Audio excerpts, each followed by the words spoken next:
Oh, gosh darn it, Matchew. What is up, everybody? We're back. What are we doing tonight? I always say that a lot. We're back. We're back, yeah. Like we're gone all the we've time. been gone, yeah. All right. Well, you came back. You were in New Hampshire. I was in New Hampshire for a little bit. Had a nice Memorial Day weekend. Hope you guys did too. Mm-hmm. Live free or die. That's right. So we are back with another AP1 mini-series for Project AP1 S2000. In our first mini-series, we did a naturally aspirated engine revamp, courtesy of Balladesports. Come on! Whoa, whoa, whoa, whoa! Bumpy, bumpy! Ah!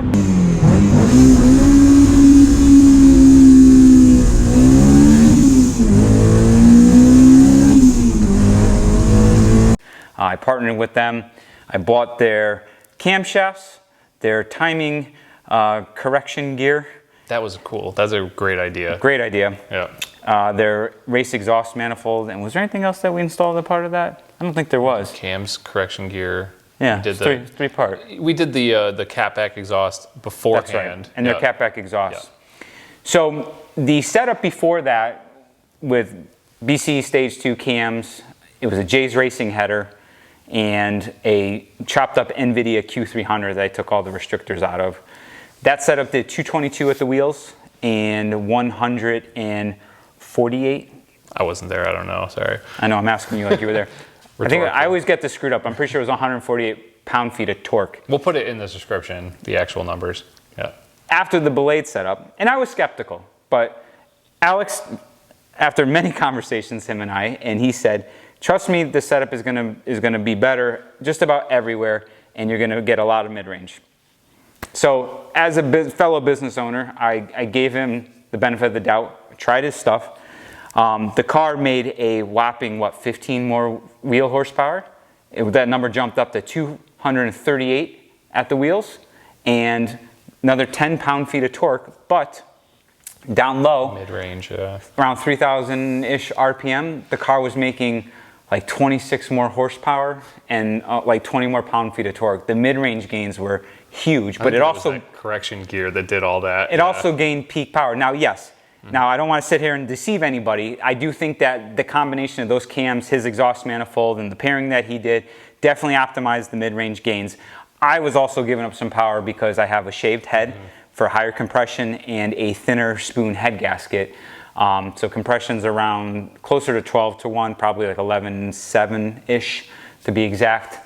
The calculations are kind of hard to be exact on, but by doing that, you retard the cam timing of the cams and the cam gears. So the adjustable timing gear that he has allows you to advance to correct that. So I basically had that thing just about all the way advanced, and it definitely picked up more power.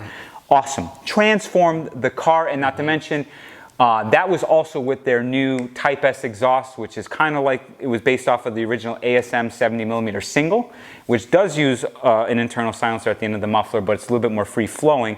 So I was worried about peak power, losing a little bit of peak power because of that, but it just made more power everywhere. Car so much more pleasant, way more tolerable. I mean, it sounds like a stock S2000 until you get on it, which is perfect for like a street car. It's like one of the, in my opinion, one of the most like street-friendly, high-revving, naturally aspirated engines like you can get. Love it. Absolutely love the car. It's really good. It's surprising. It really made me fall in love with the car again. Now, we tested it at Lime Rock for the past 2021 season of the Slip Angle, which that episode just aired about a month ago. If you haven't seen it, go ahead and check it out. The only change to my setup over the original setup there was the Belade catback. This was before the engine tuning. We did all this before the engine mods because we want, the ultimate end goal here is to do a true on track. What do all these mods translate to in real world performance with the data? So the exhaust change is not really dictating anything at that point, but the important factor is that there was no other changes made, and that was a true baseline for how that car performed on track prior. Now, one of the things that I kind of really discovered in the process of that is the at the limit handling characteristic of the car is not where I want it to be. And I've always known that about the S2000, more so in the AP1. I thought my AP2 was a little bit better sorted in that regard. But it's an edgy car, and I don't care about all-out lap times anymore. It's more for how enjoyable the car is to drive. And a car like that, that's exciting. It's all about finding a balance, you know. It's about balance. Yeah. And I'm willing to give up some time and all-out speed to have a more blissful at-the-limit experience, which is just more fun. If you watch that video, when you see me starting to do some of the drifty stuff, I'm doing Sawfest at the wheel. And I'm running a staggered setup, which is going away because we are making slip angle rims, forged 6061 aluminum, very lightweight. And the first set that is coming off the cutting mill is We literally just got the photos of the prototype. We literally just got the prototype photos, and they are superb. Yep. The more aggressive wheel width and offset designs are sick. Awesome concave in them. Concave. Super excited about that. Matt's GR86 is going to be getting a set, and then we're going to do common sizes, which stupid thing, which will be available if he ever gets the stupid thing. But I want to move to a square wheel and tire setup in the process.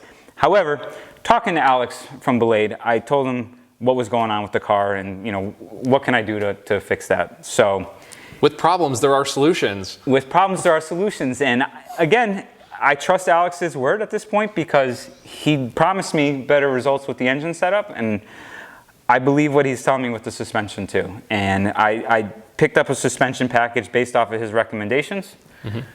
This is going to be a suspension overhaul mini series. I don't know how we're going to break the videos down. We'll kind of learn that more as we go. But should we give him a tour? Yeah, well, let's do a breakdown of all the different parts. Show you everything that's going on in the car, which is standing right here in front of us, which you probably cannot see at this second, in which Matchew is going to pick the camera up and do a little guided tour with us. All right, so let's walk everybody through these parts. First and foremost is the Ballade coilover setup. You'll notice the big thing here is that they have helper springs. Helper springs give better ride compliance. I have a set of Tane monosports on there currently. I do think that they are pretty good.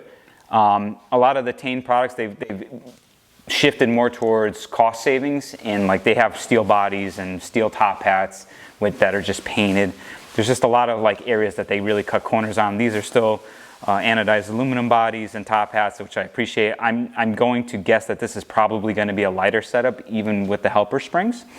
It uses Swiss linear rated springs, which the Tanes have a linear rated spring. You know, everybody says Swiss springs are the best. I think one linear spring versus another linear spring, as long as it's from some reputable manufacturer, is probably good. But hey, maybe I'll be really blown away by these. These are compression and rebound adjustable simultaneously. But Alex is promising better ride compliance and just better oscillation and suspension, keeping the tire contact patch with the road, especially under uneven surfaces. Now, AP1s have a design characteristic that causes a toe-in effect on the rear suspension with the stock factory toe arms. And they got rid of this more on the AP2, but the idea is that while you load up the suspension under cornering or when it compresses, there's a little bit of a toe-in deflection of the rear wheels, which makes the car turn in sharper. And that's a good thing if you want a car that oversteers a lot, but it's a bad thing when the car becomes like very, very edgy at the limit, especially at higher speed.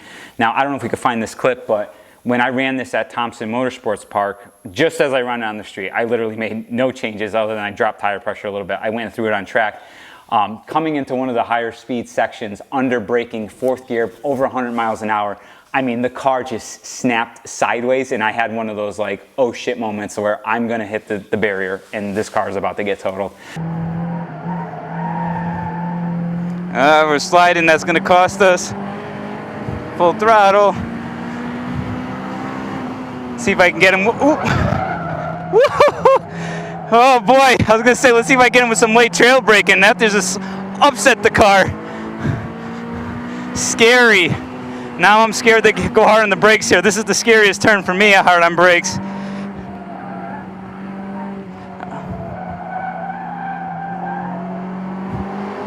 I saved it, God willing, but it was definitely not desirable. And the same thing when we tested the car at Lime Rock. Going on to the straightaway section, there is a dip in the tarmac there that unsettles the rear.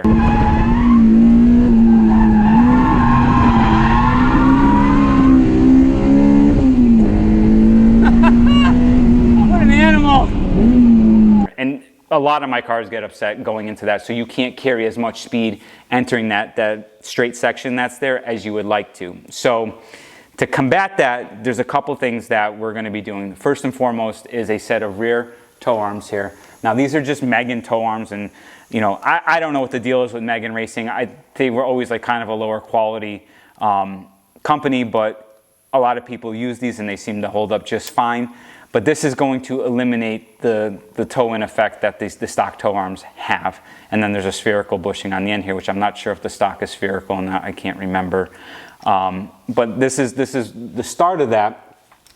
In addition, we are going to be doing these rear extended ball joints that Ballade produces. Yeah, they're extended 15 millimeters. Yep. So when you lower the car, right, you're essentially, like, a lot of things happen. You're changing the suspension geometry when you lower a car, and you lose shock travel on your shocks. So these, in conjunction with the coilovers and the tow arms, should ultimately correct the geometry. So when I am driving aggressively and the road surface is uneven, the car should get the full range of travel that it should have and keep it from doing that snap oversteer effect when the suspension gets upset a little bit, ultimately keeping the car more planted. That's a good thing to have. You want predictability. You don't want to be scared entering into a corner, because that means you're gonna go, obviously just go slower and not have that confidence that you can trust that the suspension is going to behave predictably every time you enter there, especially when you start to push and try to go a little bit faster.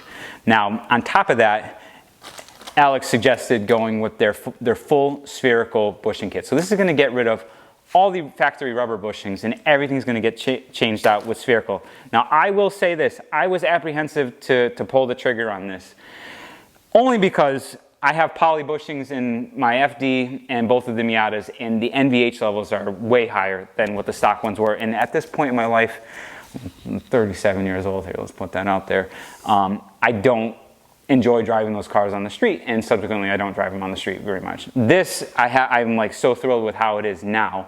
I don't want to give much of that up. Now, Alex is promising me that with his suspension, or his coilovers and their helper springs, to give a little bit of that extra ride compliance with this, it shouldn't be any worse than what the car is with the Tanes. And I think the car is actually pretty compliant with the Tanes. Switching all the rubber stuff out with spherical, and these are nicely made. The bushing centers are serviceable for most of them, and they have little C-clamp rings in there. They're aluminum body, which should be lighter. So I don't know how these are going to compare to the stock bushings, but there may be some weight savings here. But this is gonna prevent all the slop and deflection that you get from a rubber bushing. They do rubber because it's more compliant for road comfort, but race car stuff and sports car stuff, like, really, this isn't ideal.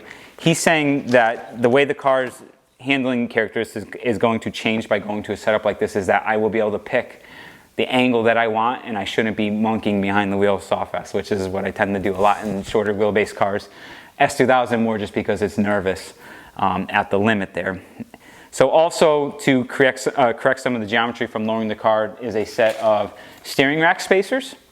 So this will raise them back up to limit the pull effect on the outer wheels when you stretch the arms out from lowering the car. There's the front. What are those plates called, Matt? The knuckle extenders? They're knuckle extensions, yep. Yep, knuckle extensions, which are these plates right here. For increasing negative camber. Yep. In the front. So I think out of the stock car, you can get somewhere around negative 2.5 degrees. I have a little bit more in my car. I want to say it was at negative 2.8. And that's the car's lowered, so you gain negative camber naturally by just lowering the car. This is going to allow for more, and I should have a more of a split front to rear, which, if Matt's car with his Turbo Miata setup, how I tested it at Lime Rock when we brought it there, it was beautifully balanced. Like, one of the best driving Miatas ever. It didn't have all that frantic, like soft. Everything that comes with a short wheelbase car. Right. And he was running much. What's the split from front to rear? It's like 2 degrees difference, which is huge. Yeah. Most of my cars are like close to matched, or like maybe like a half a degree. So I'm going to be able to run a lot more front negative camber than the rear, and I'm hoping that is going to keep the car like way more compliant at the limit, and none of that crazy nervous stuff. Is that best for all at lap time? Probably not. You're probably going to want to run more camber, not more camber than the front, negative camber that is, but closer to the front. I don't know It's what not like you're doing time attack stuff. I'm not doing any time yeah. attack stuff. This is a street car that I will take the track days and like enjoy. So that's like really what I'm hoping to achieve by doing all this. Last but not least, I did put new engine mounts in there when I did the all motor setup, the original one, but I never changed the transmission mounts. So this is just a new set of factory transmission mounts. So we're going to replace those because I don't want any slop and anything. And outside of the suspension, which is still kind of the suspension. Yeah, I was going to say not last but least. Yeah, well, that just it's not this, right? Yeah. It breaks. So these are Ballade's new twin block forged calipers, and this is really awesome. This is a first for me. I don't have big brakes on any of the cars. I've always just gotten by with like a more aggressive pad compound and a good blank rotor. So this is pretty cool because, I mean, one, they look like spoon calipers. Yeah, those are gorgeous. But they're not spoon calipers. Yeah. So I've always liked the way spoon calipers look, and that's why I was saying that. But these are not spoon calipers. These actually aren't even a copy of the spoon caliper. The spoon twin discs need adapter brackets for the S2000. What's so cool about these is that these actually are direct bolt-on for the S2000. So these bolt right to the knuckle. Yep. Awesome. Love that. No conversion bracket. Every performance car should have an option like this. I love that option. That is brilliant. Alex did a video talking about the development of these, and like, sure, some of the, you'll see design cues on here, the twin or the 4-piston design and the twin block design, which is kind of similar to spoon, but it's not spoon because these are direct bolt-on. Spoon doesn't make any direct bolt-on calipers for the S2000.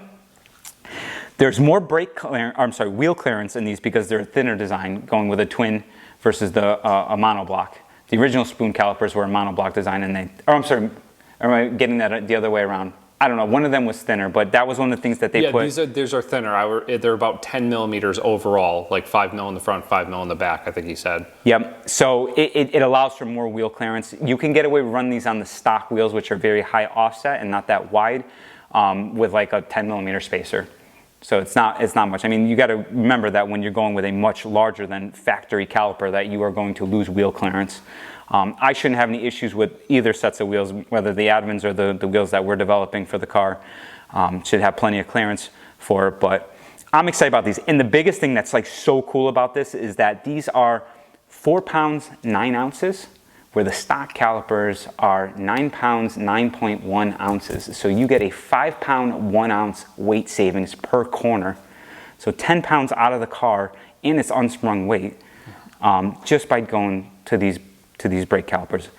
And this is the other big benefit. So you get to utilize the factory OEM size rotors, but you get 25% more surface friction or surface area, because these switch to the Integra Type R brake pad, which is also the same for the DC2 Integra Type R. Did I say NSX? NSX, yeah. NSX, DC2 Integra Type R. Man, it's a lot of info to fire off. Which is bigger than the S2000 pad. So I just think that that's super clever, and I have to like tip my hat to Alex, because I do this in the business that I look for what's out there and how can I do it better, right? And I never wanted to like deal with big brakes because like I don't like all the conversion pieces. But it's like direct bolt-on, takes the factory brake lines. Honda pads. Yeah. I mean, and the pads they're readily available. I'm putting Hawk HP Plus pads. We're going to do the rears because my rear OEM pads are shot, and we're going to do the NSX pads in the front. When we get to the brakes, we'll show the difference between those pads and the S2000 pads. We'll take some of the weights of these things. Like I said, I think that these are going to be lighter than the Tane monoflexes that are coming off. These are definitely lighter than the OEM calipers.